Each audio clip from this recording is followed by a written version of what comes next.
இது எங்கள் அப்பத்தா ராஜகுமாரி. நந்தவனத்தில் ஒரு ராஜகுமாரி அந்த படத்தில் பாடினது இந்த பாப்புத்தா பார்த்தது. நல்ல வயக்காட்டை பார்க்க போகிறாங்க. வயசான காலத்தில் கம்பு ஊட்டிக்கிட்டு போங்க. இந்த கம்பை வச்சே மயிலை விரட்டுங்க ஓடி. அப்புறம் என்னையா பண்ணுறது? இங்கே வீட்டுக்கு சமையல்லாம் பண்ணியாச்சா காலையில்? போய்தான் ஆக்கணும். சாப்பிட வேணாம். அதான் விவசாயத்தை மயிலை விரட்டினா போதும். அதுவே முருகரே பார்த்துக்குவேன் வாங்குது. தன்னால் இந்த வருஷம் மட்டும் போட்டு அடுத்த வருஷம் போடலப்பா.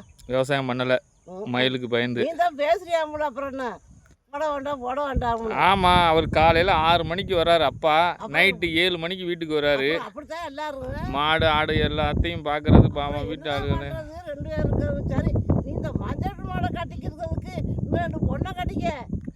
பொண்ணு தான் கேட்டுக்கிட்டு இருக்கேன், இவனும் தர மாட்டேங்கிறாங்க அப்பத்தா. இந்த மஞ்சள் மாடை பொண்ணு இருந்தா சொல்லுங்க அப்பத்தா, கட்டிக்கிடுவான். பொண்ணு இருந்தா சொல்லுங்க கட்ட வைக்கிறதுக்கு. பொண்ணு நீ இப்பவே சொல்லு, நாளைக்கே நம்ம கட்டி போடுவோம். சரி, இவள்கிட்ட என் பொண்டாட்டிக்கிட்ட ஒரு வெள்ளை பேப்பரில் கையெழுத்து வாங்கிக்கிறேன். வெள்ளை பேப்பர் என்ன, ஒரு பேப்பர் வேண்டாம் இந்த காலத்துல. ஆமா, ஒண்ணு வேண்டாம். அதெல்லாம் அந்த காலம் வெள்ளை பேப்பர்ல வாங்குறது. சரி சரி, நான் ஆச்சு பொண்ணுக்கு. சரி, இந்த மஞ்சள் மாடை கட்டிக்கிட்டு அழுகுறதுக்கு சரி 2 பொண்ணை கட்டு. சரி, புள்ள ஒட்டி ஆச்சு போயிட்ட பார்த்தாக்க நீ ஒரு 4 மயங்க வீட்லையும் 4 மக்கா வீட்டுல போய் கஞ்சி குடிச்சிக்கணும். சரியா போச்சு. சரி, நல்ல விஷயம். சரிங்க, ஓகே, நன்றி, வணக்கம்.